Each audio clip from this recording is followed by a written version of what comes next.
Hey guys, we're back with another video. Insecure is running on down, okay? We only have 3 episodes left of the season. With that said, this was episode 7 of season 4, Insecure. This was a good episode, and I'm glad we got a break from the Issa Molly drama, even for a little bit. While there were hints of Issa, it wasn't just like ram, we not getting along no more. And I was kind of glad about that whole break. And you know, the whole interracial couple thing is foreign to me, so I like to see that, like how they interact with one another when they're on neutral turf. You know, they're not around just her friends all the time or in her social setting. Like traveling, you learn a lot about people when you travel with them. But let's get into the episode. So Molly sees Issa ditch when she gets to the Ethiopian restaurant, and good. She needed to see it. She needed to see Issa choose to not have that confrontation, not talk to her, not go in and try to rescue their relationship and run up behind her. Like, I don't think that was the path that Issa needed to go down. I don't think that if it didn't feel natural to her, she didn't need to do it, and that's just point blank period. But Molly did see her, and then of course Molly goes home, and y'all know pillow talk is an MF, okay? And I really don't like how Molly slugs Issa to Andrew. She ran away from me like I was a job.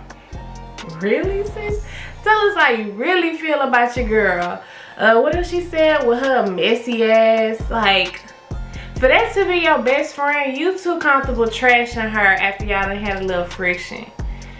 And people always say that though, you know, you say what you really feel about somebody when you angry at them. And I don't know if we need to be best friends if that's how you feel about me and that's how you talk about me when I'm not there. Because from what we've seen, Issa ain't really been trashing Molly since they've been on different pages. You know, she might want to avoid talking about her or make sure she redirect her friends and tell them, you know, give Molly the energy you giving me as far as us reconciling. But she not calling Molly, you know, messy or desperate or none of that, you know, and I don't like that. That's not a good look for Molly in the friend category. But anywho, they keep going. Of course, we figure out that Molly and Andrew are going on vacation, and I'm excited for her. But can we just say that Molly is paid? Okay, first of all, we all know Molly's paid. She's LA at a reputable firm. She's a lawyer in LA at a reputable firm, so we know sis got coin. But sis is like coined. Sis got the Never Full Christian Dior. I know it's not called Never Full, but y'all know what I mean, like that big size, full size Christian Dior. Sis pulls out her MacBook Air and throws it on the desk when she goes into the office. Like, Molly got that change. And I think that might be a little bit of her problem when it comes to being able to accept Issa flaws and all. Like, she's so far removed from the struggle that she don't have a lot of compassion for her friend in the struggle. And that's another red flag. But sis is coined. She got secretary right on together, girl. You don't get paid to make me look dumb. And this is the thing I don't understand. Molly is able to be so direct with everyone else. She's so direct when it comes to her mother and her father in that situation. She's so direct with Andrew. She got her secretary right on together. Why can't she give that same energy to her relationship with Issa? And this has been your best friend for the last 10 years? I just, somebody that don't sit right in my spirit at all. Then we see that Molly almost misses her flight, and she's like running through the airport like crazy. I am never that girl, okay? When I go to the airport, I'm on time. I'm on time's time, okay? I'm sitting there chilling. I need to give me something to eat before I get on this plane on time. That's like never been my vibe. But she makes the flight or whatever, and they get on the plane, and the vacation starts on the runway, okay? Vacation starts here. They order a champagne, a tequila, or a whiskey, or whatever they order, and a blanket. Now, I know we're AC these days after coronavirus. But even in BC, before coronavirus, I don't want them blankets. I don't care if they wrapped in plastic or not, because I know they're not brand new. And I don't trust you people. They could have put that in a dryer, folded it, Febrezed it, and put it in plastic. I don't want it. And they meet Mabel, which is Kim Fields. Hey, Kim Fields. You know what I was thinking when I watched? Kim should have never did Real Housewives of Atlanta. The new generation don't need their introduction to Tootie. Tootie should have stayed Tootie and Regine, and she should have left Kenya Moore and that drama and that mess and that trash from Real Housewives of Atlanta right in Atlanta. She should have never did that show. But hey, Kim, it was good to see Kim. When you go on vacations, especially international vacations, you always meet a Mabel. Somebody that's on that chartered flight for that area, or even if it's commercial, they on your flight. Y'all get to kick in, and then everywhere you go on the resort, you see them coming around the corner. You always meet a Mabel. Mabel don't be sad though. I ain't never met a sad Mabel. My Mabels always be turned up and ready to party and think y'all friends. But anyway, hey Kim Fields. I don't like fingering. I didn't think that was cute. He was like, I'm gonna show you something right now. That's not sexy. And y'all like 30 plus. That didn't do it for me. I was like, okay, where's the hand sanitizer? Yuck. They get to the resort in Mexico. I think they said they went to Puerto Vallarta. And they meet Lydia and Victor. And Lydia and Victor seem really cool upon meeting them. Now, we can tell Victor's type A personality, and he has kind of like a control thing, and he's a planner, which is kind of like a lot to keep up with on vacation, because everybody doesn't go on vacation to do stuff. Like, there are some points in your vacation where you just want to chill. You just want to lay back. You just want to go to the pool party. You don't really want to do nothing else. You don't want to have to go do every excursion they got on the list. So I was kind of glad that he gave them the opportunity to like chill that night, or they gave themselves that opportunity. Look, when you go on vacation, you don't know these people. So if y'all want to get it in on the balcony, goddamn me, get it in on the balcony. Ain't nobody mad at that. Molly was like, ooh, I got something. She pulled out that Savage by Fancy. He was like, oh, because that's not what he was talking about. Maybe Andrew wanted some whips, some chains, some nipple clips, okay? That day, he had about 4 different vibrators in his bag. He was, sis, the Savage by Fenty is cute, but we ain't really worried about that. He want to take that off. But I like the fact that they're so comfortable with one another now, and they can be themselves, you know, meet each other's families, do what they want to do in the bedroom. It's really looking promising for this relationship between Molly and Andy. I'm liking where this is going between Molly and Andy. I really do think they're a really good match for one another. There's a lot of balance there. And Andy, he go with a black girl in real life. I want to say he married to a black girl in real life. So he know what them chocolate kisses is all about. Nathan calls because he can't get out of the garage, and Molly is pressed when she hear Issa in the background, which I don't understand why. Why does it matter if she's still talking to this guy? Why does it matter if she's making room for him in her life and she want him to be her friend? Like, why does it? You really gotta think about things like that. When shit bothers you that other people are doing, you gotta ask yourself, why are you so bothered? You know, don't let people bother you like that. Don't be bothered at all. You letting them win. And I think that that's a big part of this vacation. While she did enjoy herself, she had to call her therapist, because this shit with Issa is right here. It's all up in her neck. It's just a bunch of tension all up in here. And she can't even enjoy her life, because this is really a problem. And it is. It's a big deal. Anytime you about to come to physical blows with your best friend, you need therapy. It's just what it is. Why are you so bothered? Don't be so bothered. I like the fact that, you know, I feel like Andrew took it there because he knew she needed to understand that it's not just black and white. Oh, he ghosted her. He was going through something. Black men go through shit too, okay? He has mental health issues that he had to deal with. So forgive me, sis, if I couldn't text your homegirl back.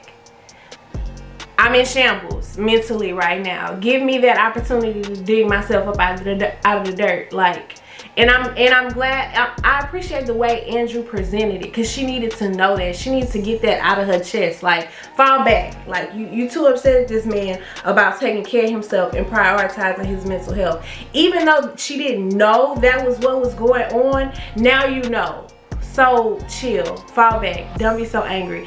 And it's Issa's relationship. If she not pressed about it, you need to not be so pressed as well. Do you want him? Like, I'm concerned. And this is her man's roommate. Like, why? I didn't want to say this, y'all, but it's really starting to seem like Molly is living a misery type shit. Like, that's why she's so pressed. Like, she's just used to misery. She don't know how to be happy in all phases of her life. And so she kind of picks at things that don't need to be picked at. Like, get over it. Anyway, we can talk about Molly all day. This is not a Molly dissertation, but this is Molly's episode. So maybe it is a Molly dissertation. Anyway, so, Andrew's kind of hot this, episode.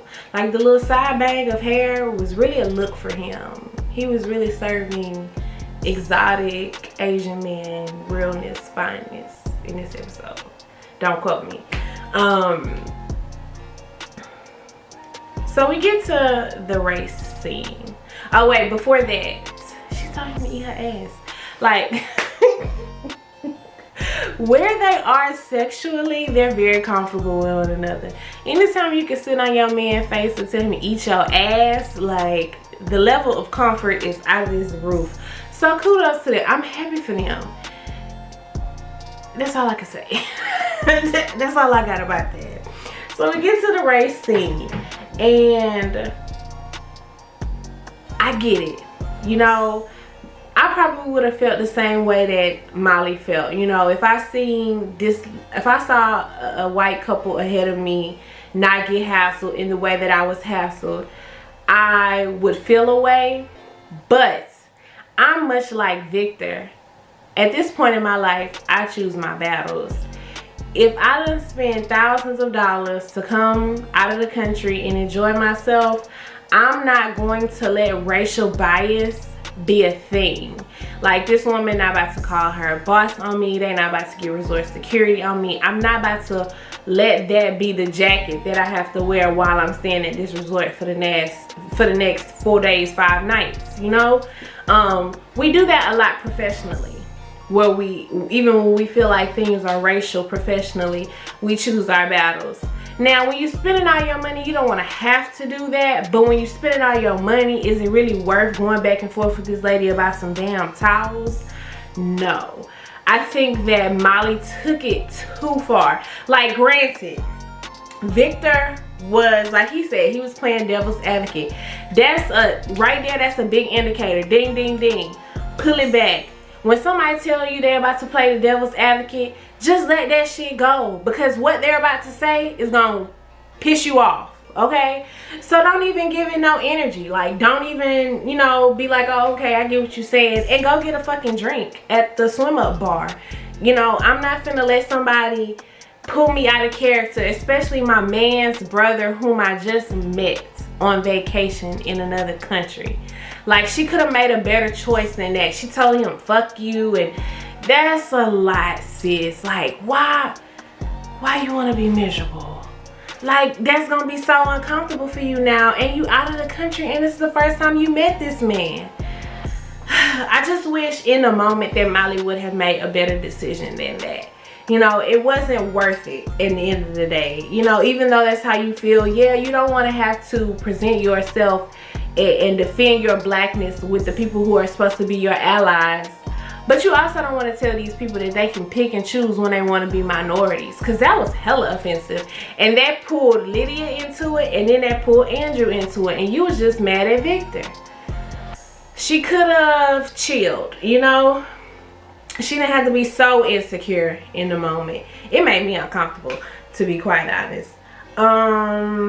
It drove her to call her therapist, and she needs to talk to somebody. She needs to go see Rhonda ASAP, because there's a reason why everything is a thing for Molly. You know, even the smallest thing. Like, I think that the thing with Issa getting Andrew to get the rapper for her, I think that was very small for her to have this big ass blow up fight at this girl's event and possibly ruin her friendship forever. Like, the littlest thing is setting her off, and it's really not making much sense. It's mental health at this point. So while you mad at Nathan, sis, you need to book an appointment. And then we see Lawrence and Molly meet up in the airport. Let's rewind. Skirt. When she wakes up in the morning, she talks to Andrew, and Andrew's just kind of like sweeping it under the rug because he wants the relationship to work also. But I think they also put him in a very awkward situation because that's his brother. And even though he's like comfortable saying, you know, my brother was an asshole, he was wrong, he was out of line, he regrets it, I don't like that. Like, you can't be fighting with my family members over nothing, because to me that was nothing. Now if the lady would have called her the N-word, okay. If the lady would have put her at the back of the line, okay. But it's like that at resorts for the most part. You know, they big on where are your credentials. You can't come to this specific side of the resort or this bar or this restaurant if you don't have the credentials. I mean, it's why you pay. So while the lady might have been being an ass, I mean, if it's written in black and white, sis, there's really not much you can do. Excuse me. I think she could have made a better decision in a moment. Okay, so we fast forward to the airport, and they see Lawrence. And I don't know if Lawrence and Andrew are acquainted, but I'm glad she didn't say this is Issa's ex-boyfriend, because that's hell awkward. That's what she said, she chilling with your roommate. But even them seeing one another in the airport, it was awkward. And you know, let's just be honest, like, Molly wasn't the biggest advocate for Lawrence when Lawrence was in a relationship with Issa either. You know, Molly got a lot of issues, and I really wasn't giving her, you know, I was giving her the benefit of the doubt in the beginning of this season, but it's all just manifested now in her solo episode, and I see a lot of red flags with Molly. Lawrence is leaving, and he's calling somebody like, I've been thinking about you, I want to hang out. And I was like, damn, I wonder if it's Condola or Issa. And then we see in the preview for next week that it's going to be Issa. So I want to know what he got to tell her. I think he's still in love and he want to holler. But we'll see how that goes. Overall, it was a really good episode. Vacations just make you feel good. Like, I can't wait to go on a vacation with my bae now after looking at that episode. It's something about resort life and a long flight that's just like unmatched. But yeah, it was a good episode. I enjoyed it. I'm looking forward to these last 3 episodes. How's this thing gonna tie up? How are we gonna finish this? I'm excited to see. Hope you guys like this video. Please be sure to like, share, and subscribe. And I will see you next week. And the next week. And the next week. But then after that, we're not doing Insecure no more because it's gonna be gone. I'm hoping there's a new show out there that I'm really amped about that I can review for you guys though. Anyway, I'm talking too much. I'll holler. Bye.